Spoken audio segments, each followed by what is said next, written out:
This podcast reflects my personal experiences and reflections as an adoptee. I am not a therapist or a mental health professional, and nothing here is meant to replace professional support. Some of the topics I explore may bring up difficult emotions and memories. If you find yourself needing more support, I encourage you to reach out to a therapist, counselor, or trusted person in your life. Welcome to Coming Home, a podcast dedicated to healing through exploring and celebrating childhood memories in adulthood. I am the host, Augie Sanchez.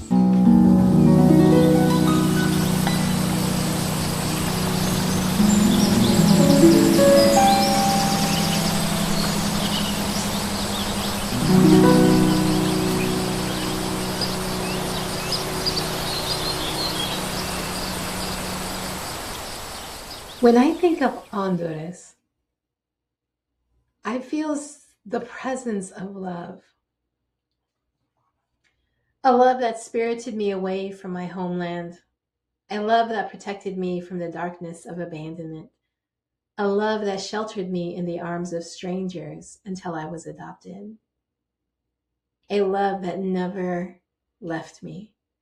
A love that continues to impact my life every single day.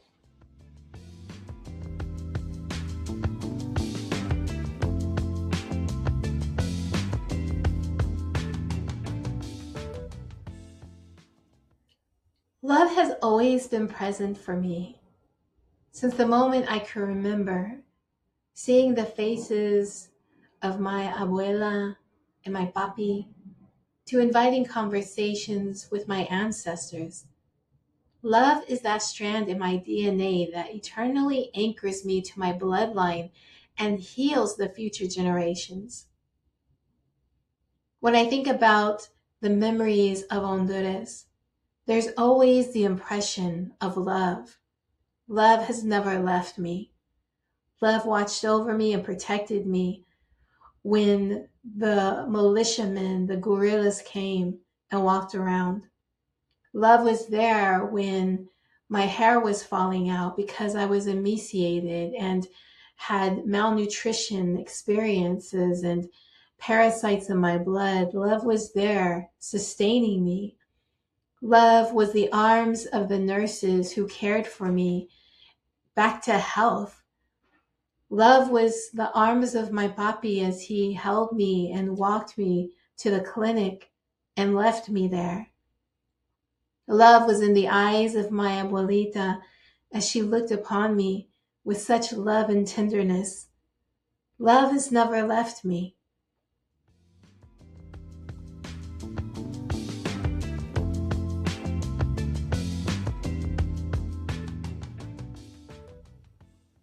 If I try to think about my first memory, that first memory is of love.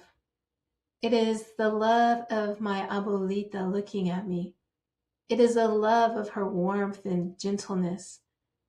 It is the love that she impressed on me so that I would not forget that there were family members who did love me. I see her clearly, her smile, her warmth, her love. And then I think about the love embedded in my body, the love of my papi.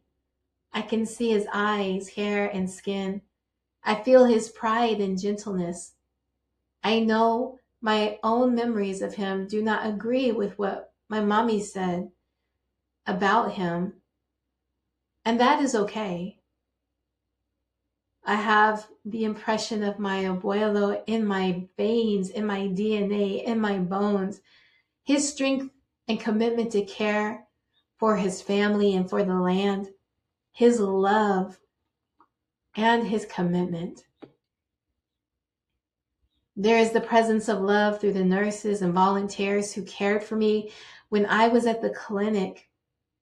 These angels chose to leave the comforts of North America to care for people in need in Central America.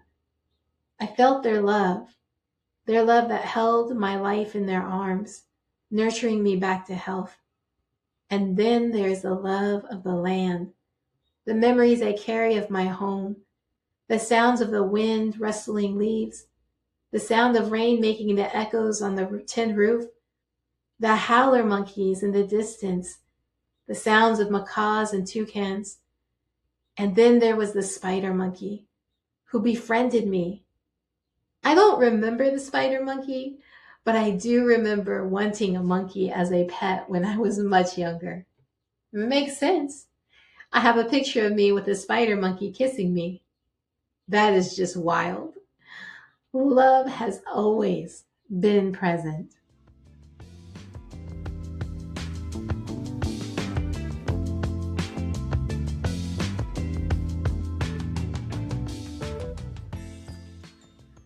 As an adult, I can look back and see that love has always been with me.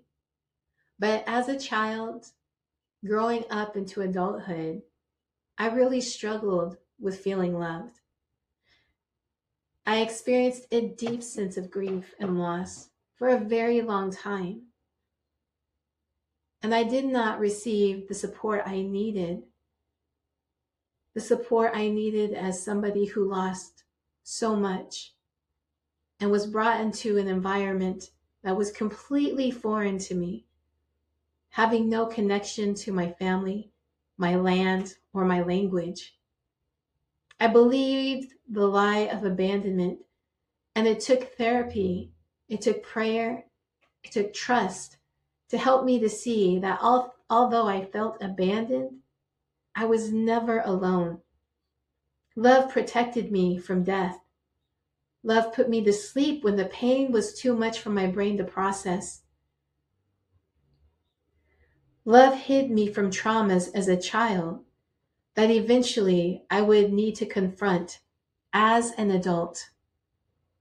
Love was with me every moment in Honduras, writing the memories in my body so that one day I could look at those memories with appreciation, with celebration, and not just grief.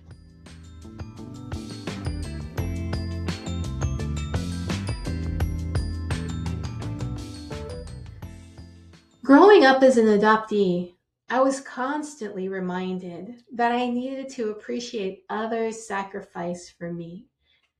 And if it seemed like I didn't, then I was ungrateful and selfish.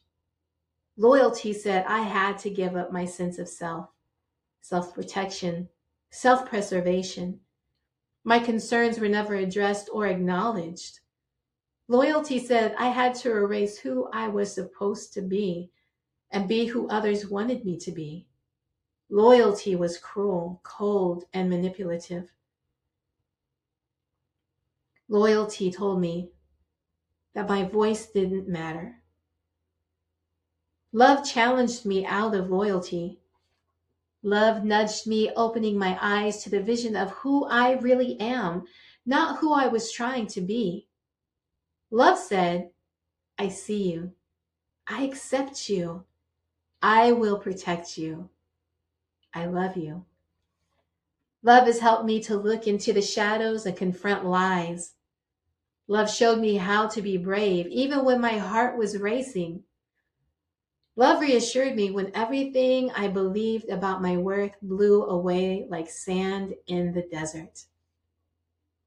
Love took me from a clinic in Honduras, a clinic I was left at because my padres couldn't care for me.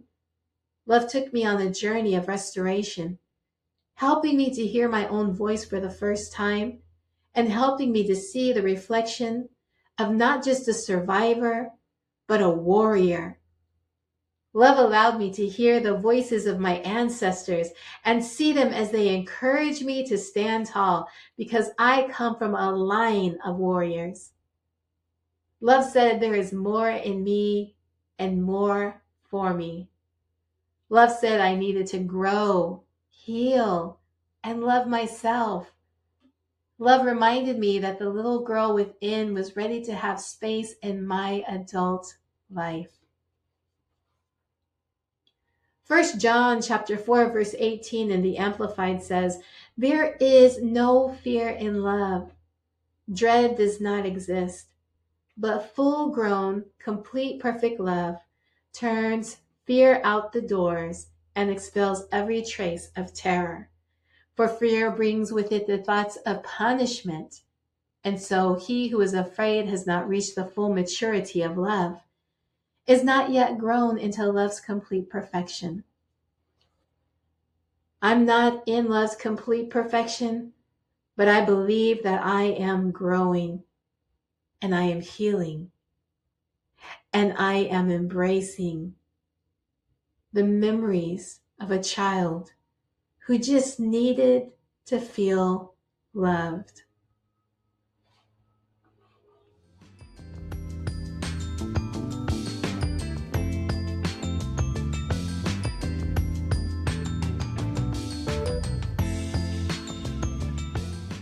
If you look back on your childhood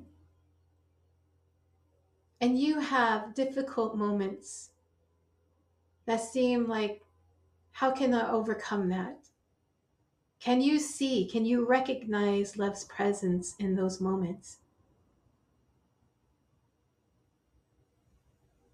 Have you recognized any areas in your life where it feels like love hasn't visited? What do you do to honor self-love?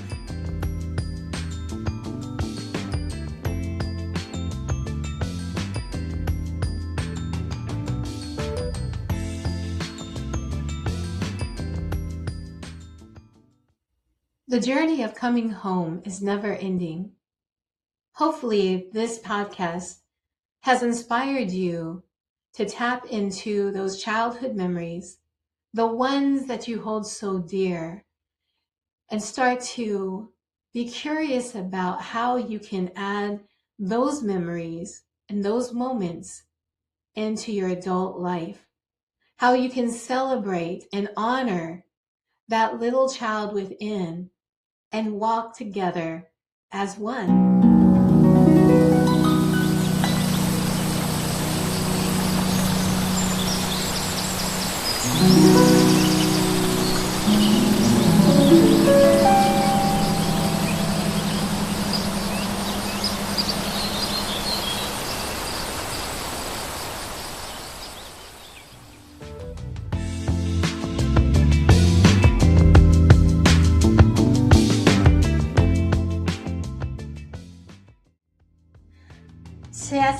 Testing, 1, 2, 3. Testing, 1, 2, 3. Hello. Love hid me from traumas I had to confront as an adult. Okay, let me try that again.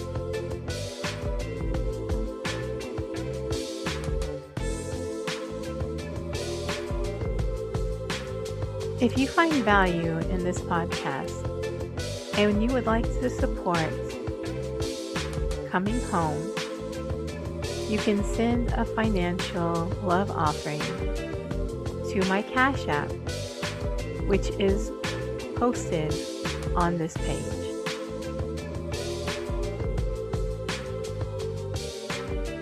All financial love offerings are greatly appreciated.